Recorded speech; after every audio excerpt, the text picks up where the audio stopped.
जय महाराष्ट्र। तो welcome to physics पढ़ाई एकेडमी। और आज मैं आप लोगों को टॉपिक नंबर 3 ये वाले चैप्टर का, कौन सा चैप्टर की सीरीज चल रही है हमारी, life process in living organism part 1, right. तो इसका टॉपिक नंबर 3 लेके आ चुका हूं। इससे पहले वाले लेक्चर में हमने डिस्कस किया था अबाउट एरोबिक रेस्पिरेशन, जो सेलुलर रेस्पिरेशन होता है उसके अंदर का जो एरोबिक रेस्पिरेशन होता है उसको हमने डिस्कस किया था। और आज हम डिस्कस करने वाले other part, that is second part, anaerobic respiration, right. तो एरोबिक रेस्पिरेशन को बहुत अच्छे से पूरा प्रॉपर जो स्टेप होता है ग्लाइकोलिसिस का, क्रेब्स साइकिल का, इलेक्ट्रॉन ट्रांसफर चेन रिएक्शन का, सारे चीज हम लोग ने बहुत अच्छी तरीके से देखा था। अब जरा सा बहुत अच्छी तरीके से हम लोग एनएरोबिक रेस्पिरेशन को भी समझ लेते। तो सब लोग को रेडी हो जाना है। ये आप लोगों का फिजिक्स पढ़ाई एकेडमी अच्छा सा चैनल है आप लोगों का, यहां से सीखते रहो। इस वीडियो को, इस सेशन को लास्ट तक देखना, सारे कॉन्सेप्ट क्लियर हो जाएंगे। तो ज्यादा टाइम वेस्ट नहीं करेंगे, स्टार्ट करेंगे। तो सबसे पहले जब मैं एनएरोबिक रेस्पिरेशन की बात करता हूं तो हम लोग ने सीखा है ये भी एक टाइप का रेस्पिरेशन है जहां पे एनर्जी का प्रोडक्शन होता है। बट यहां पे एक चीज की कमी है, वो है ऑक्सीजन, राइट। यहां पे ऑक्सीजन इन्वॉल्व नहीं होता है।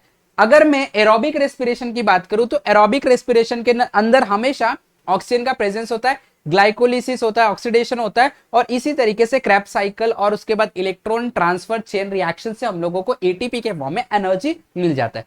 But when we talk about aerobic respiration, तो एरोबिक रेस्पिरेशन ऐसे ऑर्गेनिज्म में होता है जो ऑर्गेनिज्म बेसिकली, अगर हम बात करेंगे बैक्टीरिया, एग्जांपल की बात करूं, मैं बैक्टीरिया की बात कर ले तो बैक्टीरिया जैसा जो ऑर्गेनिज्म होता है इसके अंदर बेसिकली एनएरोबिक रेस्पिरेशन होता है। यहां पे एनर्जी का प्रोडक्शन होता है ग्लूकोज से in the absence of oxygen, right. तो अगर मैं यहां पे देखो, some organism like bacteria can not survive in the presence of oxygen. अभी बैक्टीरिया की बात की तो ये लोगों को ऑक्सीजन की जरूरत नहीं होती, ये सर्वाइव ही नहीं कर पाते ऑक्सीजन के प्रेजेंस में। तो भाई फिर एनर्जी बनेगा कैसे? तो यहाँ पे जो स्टेप होता है थोड़ा सा अलग हो जाता है। यहाँ पे एब्सेंस होता है ऑक्सीजन का, ऑक्सीजन के एब्सेंस में एनर्जी को बनाया जाता है। ये कैसे बनाया जाता है इसी को सीखना। सच ऑर्गेनिज्म परफॉर्म एनएरोबिक रेस्पिरेशन। ऐसे टाइप के ऑर्गेनिज्म जो होते हैं वो एनएरोबिक रेस्पिरेशन परफॉर्म करते हैं और एनर्जी का प्रोडक्शन करते हैं। तो इसको हम लोग डिटेल में एनिमेशन की मदद से सीखेंगे, ठीक है।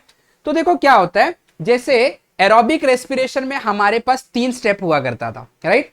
पहला आपने बोला था कि भाई ग्लाइकोलिसिस होगा, उसके बाद क्रेब्स साइकिल से जाना पड़ेगा, फिर हम लोगों को इलेक्ट्रॉन ट्रांसफर चेन रिएक्शन से जाना पड़ेगा।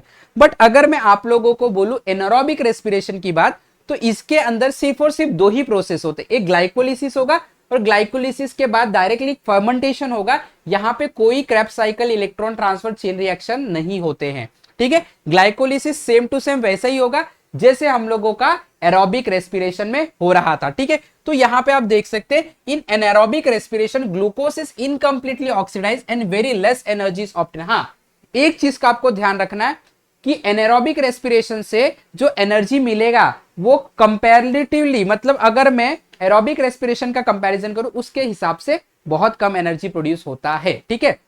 तो ये जो एनारोबिक रेस्पिरेशन है इसमें जो 2 स्टेप इन्वॉल्व है, एक है ग्लाइकोलिसिस, एक है फर्मेंटेशन। इसको हम लोगों को डिटेल में स्टडी करना है। चलो स्टडी करने की कोशिश करते हैं। तो यहां पे आप देख सकते हैं ये एक शॉर्टकट रिप्रेजेंटेशन में बताया कि जो ग्लूकोज है, ग्लूकोज जो आपके पास है, जो कार्बोहाइड्रेट से हमने ऑब्टेन किया था, बेसिकली हमारे अंदर नहीं हो रहा है। हमारे अंदर तो एरोबिक रेस्पिरेशन ही होता है, बट कभी कभी एनारोबिक भी होता है जब हम लोग को एनर्जी का रिक्वायरमेंट बहुत ज्यादा होता है। उसके बारे में भी मैं डिस्कस करूंगा, पहले इसको समझते।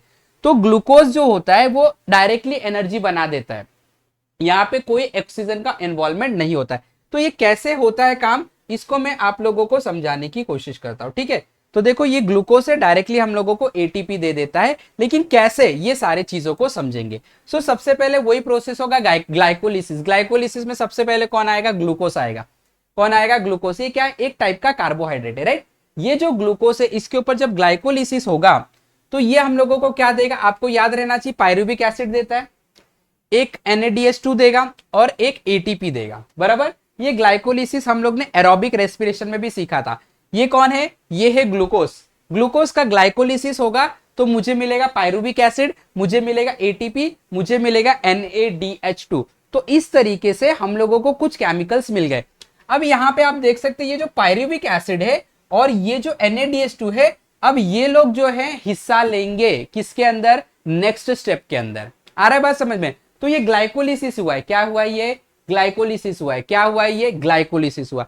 वापस से समझ लो, ग्लूकोज, ग्लूकोज का ग्लाइकोलिसिस होगा, आप लोगों को पायरुविक एसिड NADH2 मिलेगा और ATP मिलेगा। बट इसके अंदर से सबसे इंपॉर्टेंट जो आउटपुट है वो है पायरुविक एसिड और यस NaDH2। ये दोनों अगले स्टेप में हिस्सा लेंगे। तो कैसे हिस्सा लेंगे अगले स्टेप में, इसको समझ लेते हैं। ये तो आप लोगों को इसी का रिप्रेजेंटेशन है। ग्लूकोज जो था वो पायरुविक एसिड और NaDH2 में कन्वर्ट हो जाएगा आफ्टर ग्लाइकोलिसिस। अब देखो सेकेंड स्टेप आएगा फर्मेंटेशन। इसके अंदर फर्मेंटेशन के अंदर जो ग्लाइकोलिसिस में आपको प्रोडक्ट मिला था, कौन मिला था? पायरुविक एसिड और NaDH2। ये दोनों हिस्सा लेंगे फर्मेंटेशन में। अब ये फर्मेंटेशन जो होता है ये दो टाइप का होता है, तो हम लोग एक एक करके स्टडी करेंगे। फर्मेंटेशन सेकेंड स्टेप है एनारोबिक रेस्पिरेशन में। फर्मेंटेशन कितने टाइप का है? फर्मेंटेशन हमारा दो टाइप का है। एक है यहाँ पे आप देख सकते हैं लैक्टिक एसिड फर्मेंटेशन, एक अल्कोहल का फर्मेंटेशन होता है, एक लैक्टिक एसिड का फर्मेंटेशन होता है। तो यहाँ पे जो नाम लैक्टिक एसिड आ रहा है इसके अंदर, वो क्यों आ रहा है वो भी बताऊंगा, क्योंकि आउटपुट में लैक्टिक एसिड मिलता है। देखो अब इसमें होगा क्या, ये जो आप लोगों को पायरुविक एसिड दिख रहा है और ये NaDH2 दिख रहा है, इन दोनों के बीच में कुछ चार्ज का ट्रांसफर होता है, इलेक्ट्रॉन्स के ट्रांसफर होते हैं। तो कैसे होते हैं देखो जरा ध्यान से, ये जो NaDH2 दिख रहा है आप लोगों को, यही है लैक्टिक एसिड फर्मेंटेशन का प्रोसेस। इसके अंदर जो आप लोगों को NaDH2 मिल रहा है, इसके एक इलेक्ट्रॉन को पायरुविक एसिड खींच लेगा। ये देखो ये खींच लिया, राइट। जब एक इलेक्ट्रॉन को पायरुविक एसिड खींच लेगा कहां से? NaDH2 में। तो इसमें से एक इलेक्ट्रॉन अगर कम हो गया तो मुझे बताओ क्या NaDH2 पॉजिटिव बन गया? एक पॉजिटिव बन गया ना, एक मेरे पास इलेक्ट्रॉन निकल गया तो मेरा नेगेटिव चार्ज निकल गया, तो वहां पे कौन बन जाएगा? पॉजिटिव। तो ये जो NaDH2 है इसके ऊपर एक पॉजिटिव चार्ज आ गया। क्या आ गया? Positive charge. तो अब इसके ऊपर जब पॉजिटिव चार्ज आ गया तो NaDH2 NAD+ बन जाएगा। क्या बन जाएगा? NAD+। प्लस का मतलब हो गया इसके ऊपर क्या आ गया? पॉजिटिव चार्ज आ गया। क्या आ गया? Positive charge. और साथ में एक चीज मिलेगा जिसको हम लोग बोलते हैं लैक्टिक एसिड। क्या मिलेगा? Lactic acid. फिर से समझो, ग्लाइकोलिसिस का जो प्रोडक्ट था, कौन था ग्लाइकोलिसिस का प्रोडक्ट? पायरुविक एसिड और NaDH2। ये लोग next step that is fermentation में हिस्सा लेंगे। फर्मेंटेशन कितने टाइप का होता है? दो टाइप का होता है। एक होता है लैक्टिक एसिड फर्मेंटेशन जो अभी हम स्टडी करें, एक अल्कोहलिक होता है। पहले लैक्टिक एसिड को देख लेते। लैक्टिक एसिड फर्मेंटेशन का जब प्रोसेस स्टार्ट होगा तो भाई जो NaDH2 है वो अपने एक इलेक्ट्रॉन पायरुविक एसिड को दे देगा, और जैसे एक इलेक्ट्रॉन पायरुविक एसिड को देगा तो ये जो आप लोगों को NaDH2 है ये एक पॉजिटिव चार्ज डेवलप हो जाएगा। अब ये NaDH2 वापस से ग्लूकोज के पास जाएगा। किसके पास जाएगा? ग्लूकोज के पास, ग्लाइकोलिसिस करवाने के लिए, ऑक्सीडेशन करवाने के लिए। बिकॉज हमारे पास कोई ऑक्सीजन नहीं है, कोई ऑक्सीजन नहीं है। अगर मेरे पास कोई ऑक्सीजन नहीं है तो मेरे को इलेक्ट्रॉन यानी कि चार्ज से ऑक्सीडेशन करवाना पड़ेगा। तो ये जो चार्ज आपको दिख रहा है ये चार्ज मॉलिक्यूल्स बन गए हैं, ये जाएगा किसके पास? ग्लूकोज के पास वापस जाएगा, और ये ग्लूकोज के पास जाके ग्लाइकोलिसिस करवा के एनर्जी जनरेट करेगा, और यहाँ पे बाय प्रोडक्ट में लैक्टिक एसिड मिलेगा हम लोग को। और ये लैक्टिक एसिड जो होता है, ये लैक्टिक एसिड धीरे धीरे जमा होगा। ये है आप लोगों का लैक्टिक एसिड फर्मेंटेशन। अब जब ये जो आप लोगों को NAD+ है चार्ज, ये जब ग्लूकोज के पास जाएगा तो वहां पे क्या बनेगा? एनर्जी बनेगा। क्या बनेगा? एनर्जी। तो आप देख सकते हैं जो हमारे पास पायरुविक एसिड था उसके पास NaDH2 से एक इलेक्ट्रॉन आ गया, ये NaDH2 NAD+ बन गया, प्लस साथ में क्या मिला हम लोग को? लैक्टिक एसिड मिला। क्या मिला? Lactic acid. अब जो सेकेंड टाइप का फर्मेंटेशन होता है उसको हम बोलते हैं अल्कोहलिक फर्मेंटेशन। इसमें क्या होता है इसको समझ लो। इसके अंदर ये जो पायरुविक एसिड है और इसके साथ में ये क्या है जरा देखो, NaDH2, और इसके साथ में और एक चीज आपको मैं बता दूं पहले, ये क्या है? पायरुविक एसिड है, ये NaDH2 है। इसमें अल्कोहलिक फर्मेंटेशन में क्या होगा? ये जो पायरुविक एसिड है अपने अंदर से एक आप देख सकते हैं CO2 का मॉलिक्यूल रिलीज करेगा, CO2 रिलीज करेगा पायरुविक एसिड। और जरा ध्यान दो नेक्स्ट स्टेप में क्या होगा। नेक्स्ट स्टेप में ये जो हम लोगों को पायरुविक एसिड ने CO2 रिलीज किया था, तो पायरुविक एसिड कन्वर्ट हो जाएगा एसिटाल्डिहाइड में। किसमें? एसिटाल्डिहाइड। वापस से अल्कोहलिक फर्मेंटेशन में जो पायरुविक एसिड है वो क्या करेगा? CO2 रिलीज करेगा और अपने आप को कन्वर्ट कर देगा एसिटाल्डिहाइड में। किसमें? एसिटाल्डिहाइड। हाँ, अब ये एसिटाल्डिहाइड यहां से एक इलेक्ट्रॉन खींचेगा। देखो NaDH2 जो था यहां से क्या करेगा? एक इलेक्ट्रॉन क्या करेगा? एसिटाल्डिहाइड खींच लेगा।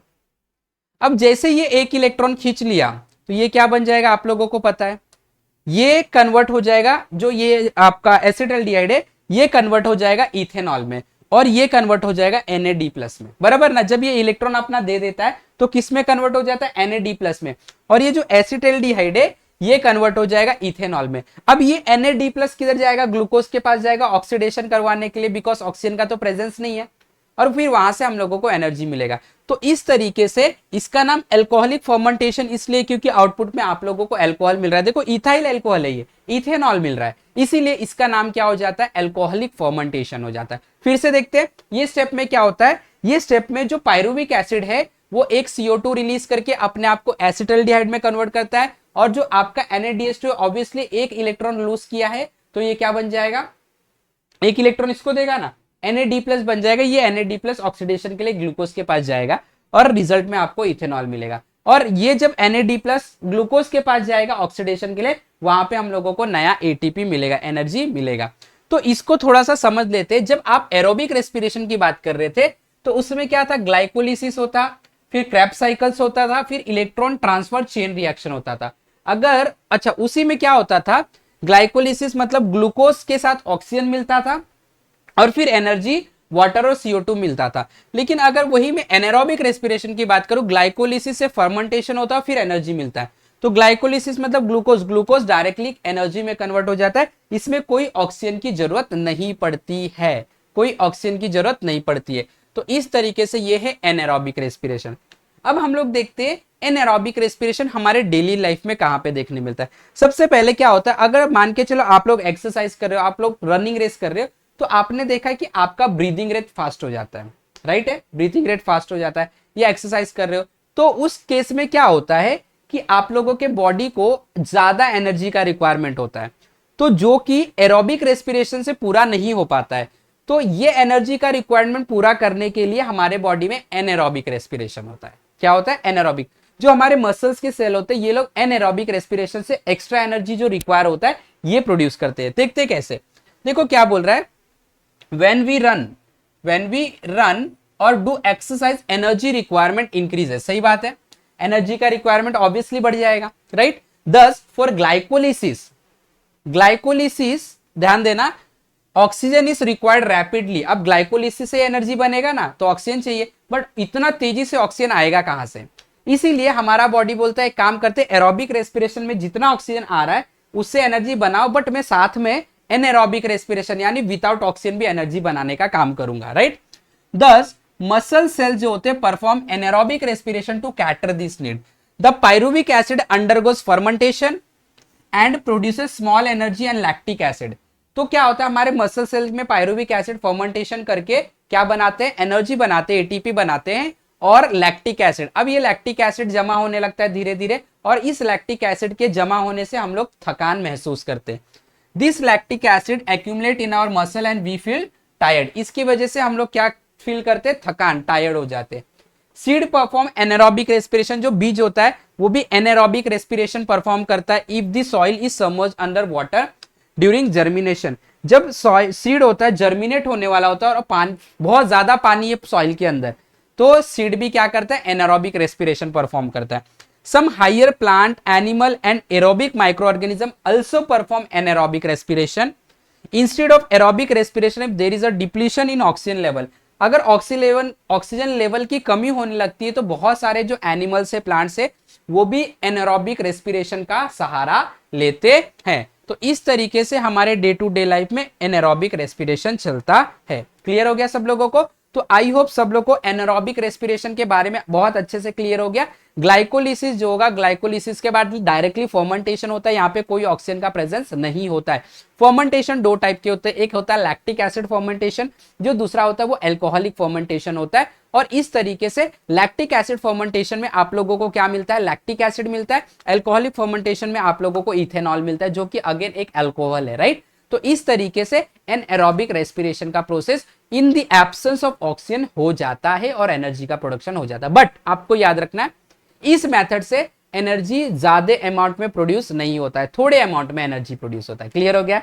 तो आई होप सबको समझ में आया सारे कॉन्सेप्ट। तो फटाफट वीडियो को लाइक कर देना है, अगर आप चैनल पे नए तो सब्सक्राइब कर देना, दोस्तों को शेयर कर देना है, और आप लोगों को नोटिफिकेशन बेल को हिट कर देना, so that you don't miss any updates in future. और बहुत सारे कंटेंट आपको धीरे धीरे मिलने वाले, मैं पूरी तरीके से लगाऊंगा, लेकिन आपको टेंशन नहीं लेना, सारे के सारे कंटेंट आप लोगों को अच्छी तरीके से मिल जाएंगे।